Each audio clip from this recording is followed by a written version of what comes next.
आता जो अध्याय आहे पहिला गुरुचरित्राचा तो तुम्हाला मी आज वाचून दाखवणारच आहे. तर श्री स्वामी समर्थ.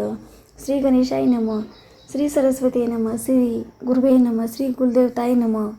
श्री अक्कलकोटी निवासी पूर्णदत्तावतार दिगंबर यतिवर्य स्वामी राजाय नमः. ब्रह्मानंदम परमसुखदम केवल ज्ञानमूर्ती द्वैतातीतर गगनसदृश्य तस्मद्लक्ष्यम एक नित्य विमच्चलन सर्वती साक्षात्भूत भावातीत त्रिगुणरहित सद्गुरुत नमामि. ओम रक्तांड रक्तवर्ण पद्मनेत्र स्वासवंदना कथा ठोपीच माला दंडकमंडलूदूर कटायाक्षर रक्षक त्रिगुणरहित त्रैलोक्यपाल विष्णुनायक भक्तवत्सल्य कलियुगे.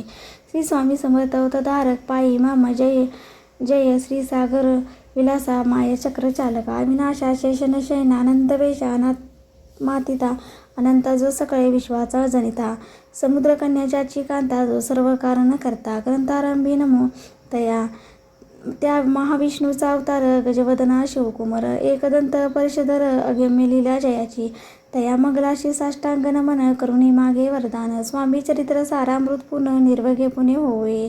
जिजावर प्रसाद मिळता मूढ पंडित होती तोता सकळ गावार्थ येत होता ती ब्रह्मसूत नमियेली जो अज्ञाननितिमिर नाशक अविदा कानन चतिचक जो सतबुद्धीचा प्रकाशक विद्यादायक गुरुवर्य देवी असती माता पितर त्याचे श्रेष्ठ गुरुवर्य चरणी त्याची नमस्कार वारावार साष्टांग ब्रह्मा विष्णू महेश्वर तिन्ही देवतांचा अवतार लीला विग्रह तिकृमर दत्तात्रय निमियेला धर्मस्थापना करणे युगायुगी अवतार घेणे नानाविध वेश नटणे जगतपतीचे कर्तव्य मग घेतसे अवतार प्रत्यक्ष जो का त्रिकुमार अक्कलकोटी साचा प्रसिद्ध झाला स्वामी रूपे कोटी आणि कोणता काळी कोण्या जातीत कोणत्या कुळी कोणा वर्णश्र धर्मकुळी कोणाचेही कळे ना ते स्वामी नामे महासिद्ध अक्कलकोटी झाले प्रसिद्ध चमत्कार दावले नानाविध भक्त मनोरथ पुरवले त्याचे साष्टांग नमुनी करी प्रार्थना कर जोडून आपुली विख्यात महिमाधनी गावायाचे योजले करता आणि करिता तुझी एक स्वामीनाथा माझी अठाई वार्ता मी पणाची नसेची येसे कुणी स्तुती संतोषले स्वामी राजमूर्ती कवी लागी अभय देती वरदहस्ते करुणी आता नम साधू ऋतू ज्याची नाही भेदाभेद स्वस्त सुखी आनंदमय सदोदिती राहती व्यास वाल्मिक महाज्ञानी बहुत ग्रंथ रचले ज्यांनी वारावर तयाच्या चरणी नमन माझे साष्टांग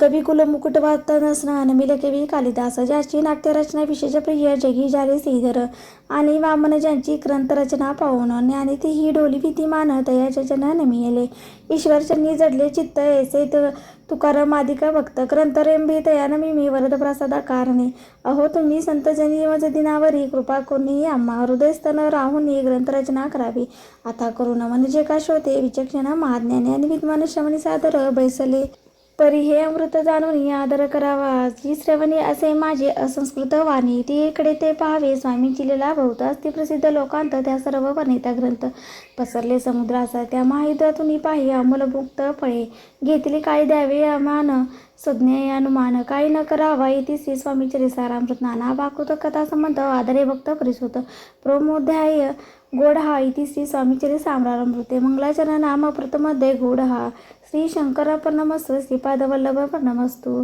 श्री स्वामी समर्थ. तर आता आपण आता व्हिडिओला सुरुवात करणार आहोत. गुरुचरित्रातला जो पहिला अध्याय आहे तो आता तुम्हाला वाचून दाखवलेला आहोत. तर आता आपण आपल्या पुढच्या व्हिडिओला सुरुवात करणार आहोत.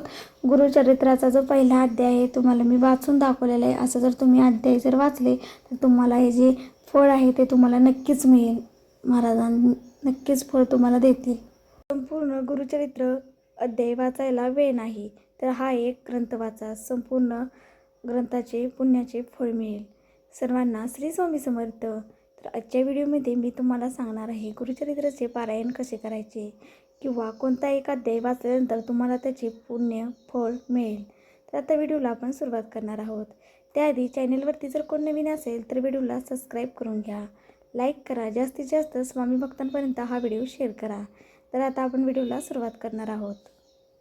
तर त्याआधी मी सांगणार आहे तुम्हाला की 3 अध्याय वाचावेत. रोज 11 माळी श्री स्वामी समर्थ या मंत्राचा जप करावा. आपण जे जे जेवू खाऊ ते ते श्री स्वामी समर्थ महाराजांना मनभावे अर्पण करूनच मग आपण ग्रहण करावे.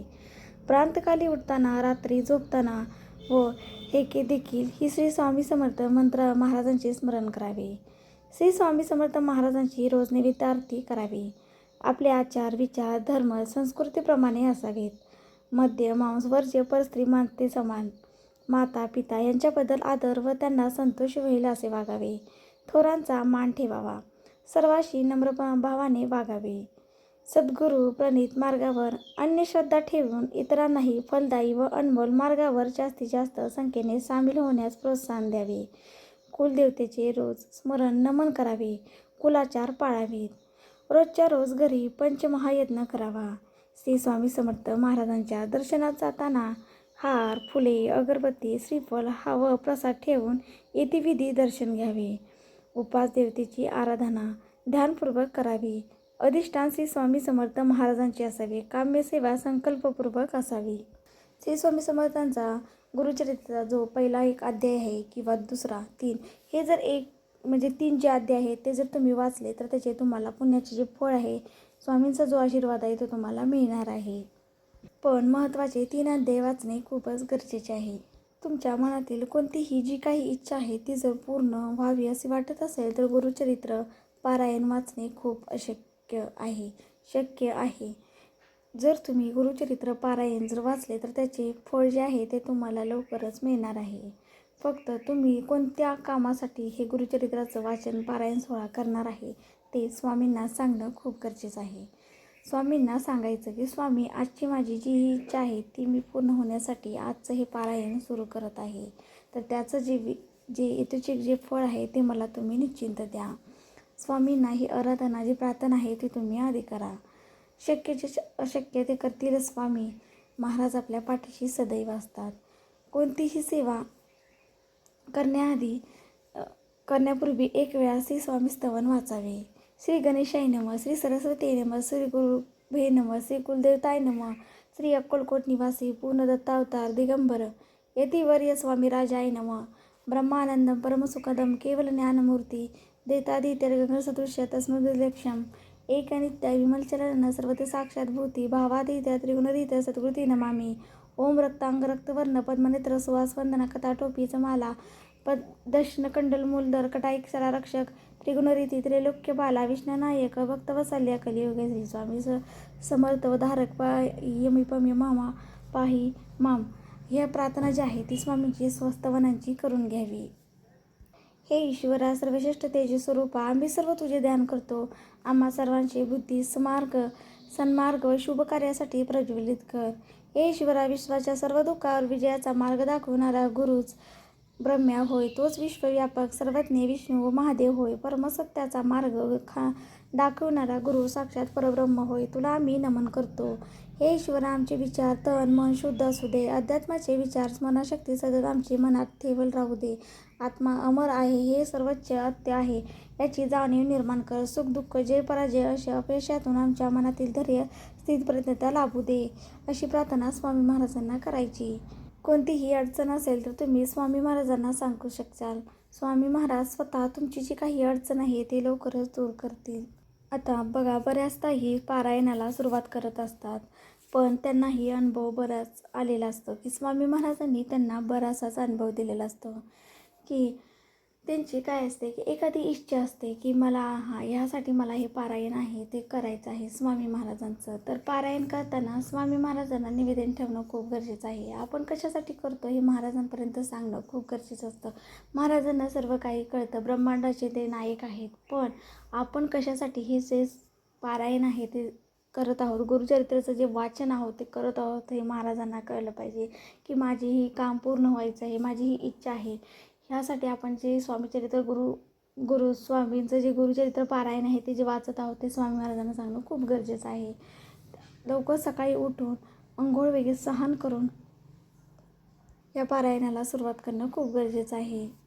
स्वामी महाराज ही अशी एक शक्ती आहे की अद्भुत चमत्कार आहे की स्वामींचा चमत्कार जो आहे तो तुम्हालाही आल्याशिवाय राहणार आहे. ज्या वेळेला तुम्ही पारायण कराल स्वामींना जी इच्छा आहे ती तुम्ही जेव्हा सांगाल तेव्हा त्यावेळेला तुमची जी इच्छा आहे स्वामी महाराज पूर्ण केल्याशिवाय राहणार नाहीत. फक्त आपला विश्वास जो आहे तो असणं खूप महत्त्वाचं आहे. महाराजांवरती एकदा विश्वास तुम्ही ठेवून तरी बघा. महाराज तुमची जी काही इच्छा आहे ती सगळी काही पूर्ण करतील. बऱ्याच ताईंना दादांना अनुभव आले इतके छान छान अनुभव आलेले असतात की अंगावरती शहारे येतात. त्यांनी गुरुचरित्राचं जे पारायण आहे ते केलेलं असतं. त्यांना स्वामींनी चमत्कार असा अनुभव दिलेला असतो. स्वामींची बघा, जे दादा साई सेवा करतात त्यांना तरी अनुभव नक्कीच असेल. तुम्ही एकदा सेवा करून बघा. गुरुचरित्राचं जे पारायण आहे ते तुम्ही करून बघा. अगदी जास्त नाही, फक्त 3 जे पाण्याचं जे गुरुचरित्राचं जे पारायण आहे ते तुम्ही जर वाचलं, जास्त काही सेवा करायची नाही, एक माळी जपचोप केला स्वामी महाराजांचा, तर त्याचं फळ स्वामी महाराज तुम्हाला निश्चितच देतील. बघा, एकदा करून तरी बघा तुम्ही. एकदा महाराजांवरती विश्वास ठेवून बघा. तुमच्या आयुष्याचं सोनं झाल्याशिवाय राहणार नाही. महाराज असे काही आपले आहेत की कोणतीही जी आपली सेवा आहे ती वाया कधीच जाऊ देत नाही. त्या सेवेचं फळ जे आहे ते आपल्याला लागोपाठ देत असतात. फक्त आपल्याला ते समजणं, कळणं गरजेचं आहे. महाराजांवरती तुम्हीही विश्वास ठेवून बघा. गुरुचरित्राचं जे पारायण आहे ते तुम्ही करा. तुम्हाला जर ह्याचा व्हिडिओ पाहिजे असेल की गुरुचरित्राचं पारायण कसं करावं किंवा काय करावं, त्याबद्दल तुम्ही मला कमेंटमध्ये सांगू शकता. त्याचाही व्हिडिओ मी छान असा बनवेन. तर तुम्हाला आजचा हा व्हिडिओ कसा वाटला नक्की सांगा. चॅनलवरती जर कोण नवीन असेल तर व्हिडिओला पुन्हा एकदा सबस्क्राईब करून घ्या, लाईक शेअर करा. श्री स्वामी समर्थ. धन्यवाद.